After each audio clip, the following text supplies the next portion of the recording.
If you walk down Sukhumvit Road right now, you will inevitably pass a multi-billion-dollar luxury mega mall. Walk another 10 or 15 minutes, and you'll hit another one. Take the BTS SkyTrain 2 stops down the line, and there are 3 more, all seamlessly connected by sweeping, air-conditioned glass bridges. We are talking about massive, sprawling palaces of marble housing, Rolex boutiques, supercar showrooms, and Michelin-starred restaurants. But here is the paradox. Thailand is a developing economy. The minimum wage in Bangkok hovers around 10 to 11 US dollars a day. Yet, this city has a higher concentration of ultra-luxury retail space than many Western capitals. How does a city known globally for cheap street food and gritty night markets sustain the most aggressive luxury mall expansion on the planet? I'm Daniel, and welcome to Asian Money Map. We track the economics, business strategies, and unseen flow of wealth shaping Asia. I'm just a guy obsessed with the data behind the developments, and today, we are decoding the business models, the urban realities, and the billionaire joint ventures that built Bangkok's luxury empire. To understand why these massive structures exist, we have to clear up a few major misconceptions. Look at the unique urban design of Bangkok and dive into the corporate boardrooms that control the real estate. It's a fascinating mix of urban planning, high society economics, and cultural shifts. Let's start with the most obvious assumption: the tourist dollar. When you look at mega malls like Siam Paragon, Central World, or Icon Siam, it is incredibly easy to credit their existence entirely to international tourism. Pre-pandemic, Thailand was welcoming nearly 40 million international tourists a year. You have high-spending demographics from China, the Middle East, Europe, and neighboring Asian nations bringing in foreign capital and buying luxury goods. Tourism is undeniably a massive pillar of the Thai economy, traditionally accounting for nearly a fifth of its GDP. But if tourism was the only pillar holding up these marble temples, the entire luxury retail sector in Bangkok would have completely collapsed during the global travel shutdowns of 2020 and 2021. When the borders closed, a very revealing thing happened in Bangkok's retail sector. The mega malls did not board up their windows. The ultra-luxury boutiques, Hermes, Chanel, Louis Vuitton, did not pack up and leave. Instead, many of them reported highly resilient and, in some specific cases, record-breaking local sales. They actually used the downtime to expand, renovate, and secure even more prime lease spaces. This data point is crucial because it proves that while international tourists are a fantastic, highly lucrative bonus, they are not the foundation. The foundation is entirely domestic. So, if the tourists weren't there, who was keeping the $50,000 watch boutiques and high-end fashion houses afloat on a random Tuesday afternoon? To answer that, we have to look closely at wealth distribution. Thailand has a very complex socio-economic landscape. While a large portion of the population works in agriculture or informal sectors, the country also has a highly concentrated, heavily insulated tier of extraordinary wealth. In Thai culture, high society is commonly referred to as high-so. And we aren't just talking about everyday standard millionaires, we are talking about dynastic family conglomerates, industrial tycoons, and a rapidly growing class of young, highly connected entrepreneurs. According to various global wealth reports, a significant percentage of the nation's total wealth is held by the top 1 to 2% of the population. For this specific demographic, high-end luxury consumption is not a rare vacation splurge. It is a regular, integrated part of their lifestyle, networking, and social currency. The luxury brands in Bangkok survive and thrive because they have a localized, ultra-concentrated base of very important clients, or VICs. If you look closely at the architecture of these mega malls, you'll notice they actually operate on 2 entirely different planes of existence. There is the public-facing mall, the wide corridors, the bustling food courts, the cinemas, and the standard retail. But then, there is an invisible ecosystem built exclusively for the top tier. There are private parking elevators that bypass the main floors, VIP lounges hidden behind unmarked frosted glass doors, and personal shopping suites where clients can have entire collections brought to them while sipping champagne. The sheer density of this localized wealth provides a reliable bedrock of capital. It is what allows global luxury groups to justify building palatial, multi-story flagship stores, rather than just small, cautious boutique outposts.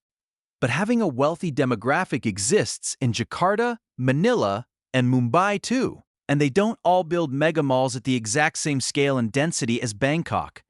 To understand the sheer size of these buildings, you have to look outside the buildings. You have to look at the fabric of the city itself. Bangkok's geography, its climate, and its history of urban planning play a massive role in its retail architecture. The city sits near the equator. For much of the year, daytime temperatures regularly sit around 35 degrees Celsius with incredibly high humidity. During the monsoon season, sudden torrential downpours are a daily occurrence, often flooding roads in a matter of minutes. Combine that intense climate with the city's urban infrastructure, Bangkok grew incredibly fast, organically, and mostly without the strict predictable grid planning you might see in newer, master-planned cities. It is built on a system of main roads and swaths, or branching alleyways. Because of this rapid organic growth, public green space is quite limited. The World Health Organization recommends a minimum of 9 square meters of green space per capita. Bangkok often hovers around the 3 to 7 square meter mark, depending on the district you are in. Walkable shaded sidewalks, large public squares, and civic parks are relatively rare compared to places like Tokyo or London. So, where do 10 to 15 million metropolitan residents go when they want to socialize, study, go on a date, or simply escape the suffocating heat? They go to the mall.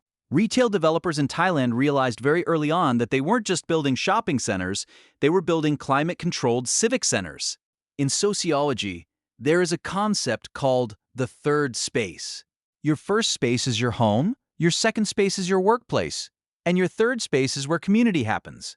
In Europe, it might be the local pub or the public piazza. In Bangkok, the mega mall has successfully and aggressively positioned itself as the ultimate third space. When you walk into a place like Icon Siam or Central World, it is not just a place to buy clothes. You will find massive indoor waterfalls, world-class aquariums, indoor floating markets, and sprawling art exhibition spaces. Entire upper floors are dedicated strictly to education, tutoring centers, ballet schools, and music academies where middle-class parents drop their kids off for the entire day on weekends. There are comprehensive banking wings, dental clinics, medical wellness centers, and even government offices to renew your passport or driver's license. You can seamlessly run your entire administrative and social life inside these structures without ever stepping foot on the actual concrete of the city. This is a brilliant business model because it guarantees massive, unwavering daily foot traffic. Even if 90% of the people walking through those automatic sliding doors are there just for the free air conditioning, a cheap bowl of noodles in the food court, or to watch a movie, their physical presence creates a vibrant, undeniable energy. This buzz, this constant flow of humanity, makes the location highly desirable, which in turn justifies the massive premium rent prices that the developers charge to the luxury boutiques on the ground floor. You also cannot talk about Bangkok's malls without talking about the BTS SkyTrain. The synergy between mass transit and private retail in Bangkok is arguably one of the most effective examples of transit-oriented development anywhere in the world. If you ride the BTS Sukhumvit line, you'll notice the stations rarely just drop you off on the street. They are physically integrated into the malls via elevated skywalks.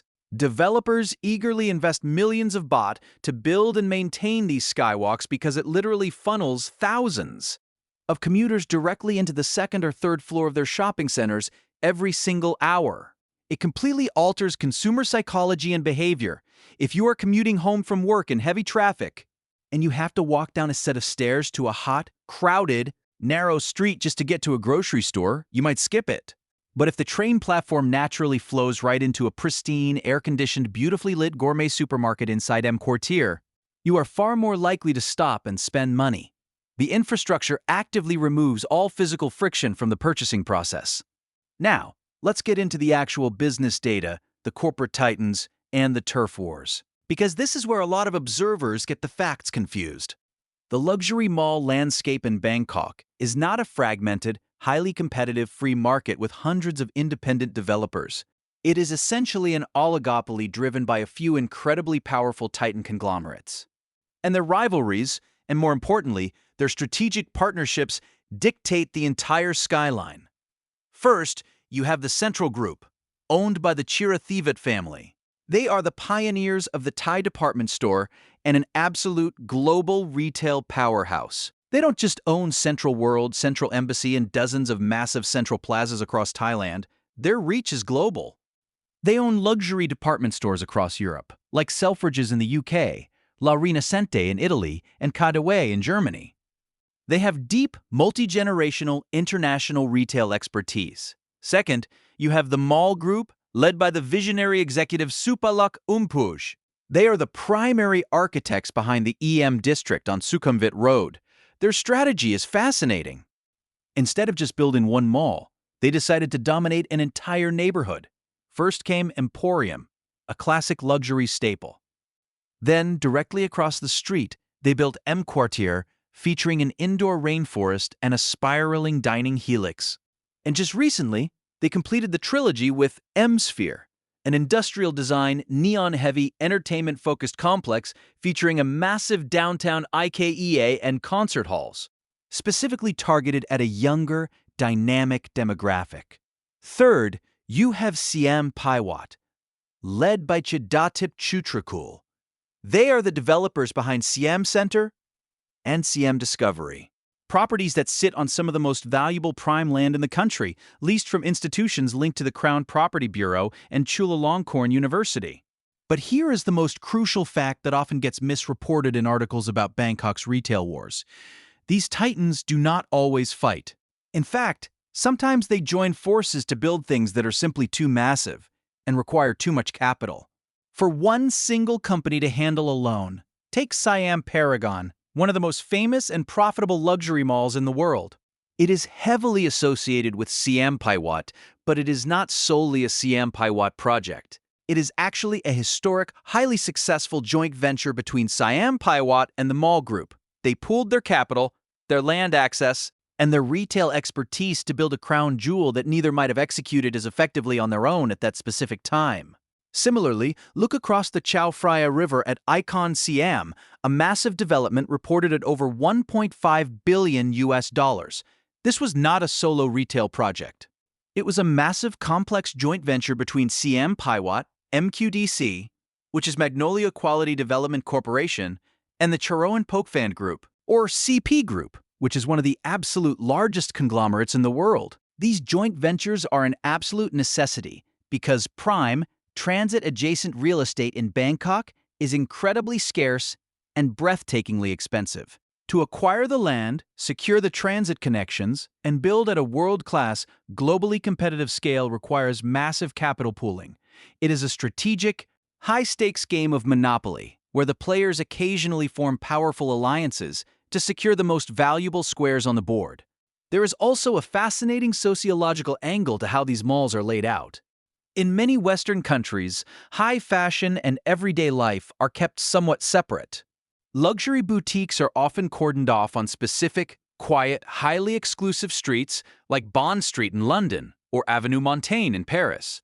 Bangkok democratizes the visual experience of luxury. They blend the everyday with the ultra-luxury in the exact same building. You can be sitting in an open food court eating a fantastic plate of pad krapao for roughly $3. And you are looking down from a glass balcony directly at a Prada, Gucci, or Cartier storefront. This creates a pervasive environment of aspirational consumption. The malls are designed to be inclusive spaces for everyone to enjoy the atmosphere, but they constantly, relentlessly present the imagery of wealth. It feeds into the cultural concept of social standing and prestige. By making luxury highly visible to the general public, the developers increase the social currency of those brands. The more people who can see the luxury, the more valuable the status of owning that luxury becomes to the people who can actually afford it. It is a brilliant, self-sustaining psychological loop that keeps consumer demand incredibly high.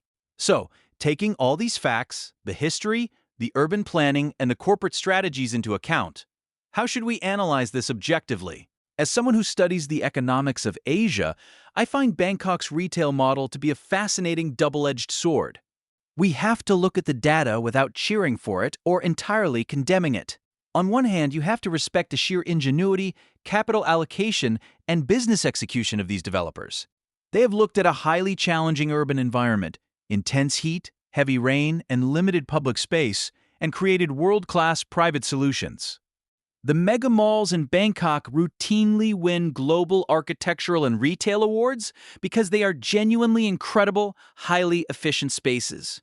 They offer safety, cleanliness, massive entertainment value, and convenience on a scale that very few cities in the world can match. They provide tens of thousands of jobs, from security personnel to high-end retail managers, and they act as a major, undeniable driver of the domestic economy. On the other hand, we have to honestly evaluate the long-term urban impact of this model. The heavy, almost exclusive reliance on private developers to provide public spaces creates a fundamental imbalance in how a city functions. When the third space is a place designed fundamentally for commercial consumption, it subtly but permanently changes the nature of community interaction. Furthermore, as these massive developers buy up prime land along the transit lines to build bigger and better complexes, we see a gradual, undeniable displacement of the organic, street-level culture that makes Bangkok so globally unique. Small, independent shophouses, legacy family businesses, and historic street food vendors often struggle to compete with the gravitational pull and the rising land valuations caused by these mega projects. It creates a visual starkness. You have a city where the inside is perfect, pristine, and engineered for comfort, while the outside infrastructure, the public roads, the drainage systems, the pedestrian walkways, can sometimes be left behind. In my opinion, the future of Bangkok's urban development shouldn't be a conversation about stopping these amazing retail projects, because they are clearly a successful economic model. The challenge now is for public planning to catch up. The private sector has proven it can build perfect indoor environments. The goal should be investing that same level of care, capital, and planning into the outdoor infrastructure, the public parks, the public libraries, the shaded sidewalks, and the spaces that do not require you to spend money just to exist comfortably within them. The luxury malls of Bangkok are not just places to buy expensive handbags or escape the afternoon rain. They are incredibly complex ecosystems, born from climate necessity, stark economic disparities, brilliant corporate strategy, and transit integration. They are a glittering, air-conditioned mirror reflecting the rapid, dynamic, and sometimes deeply uneven growth of an emerging Asian powerhouse. I really want to know what you think about this trade-off. Do you think this model of privately owned, mixed-use mega malls is the inevitable future of urban development for growing cities across the world? Or do you think the heavy reliance on private retail spaces takes away from the organic, authentic culture of a city? Drop your thoughts in the comments below. I read every single one, and the debates down there always give me new angles and perspectives to consider. If this deep dive changed the way you look at urban development, hit that subscribe button. It tells the algorithm that real, objective economic storytelling matters, and it helps us keep mapping the unseen financial realities of Asia for you. Next time you step out of the Bangkok heat and into the marble halls of a mega mall, take a look around and ask yourself, are you the customer, or are you just participating in a beautifully engineered private city? Thanks for watching Asian Money Map, and I will see you in the next one.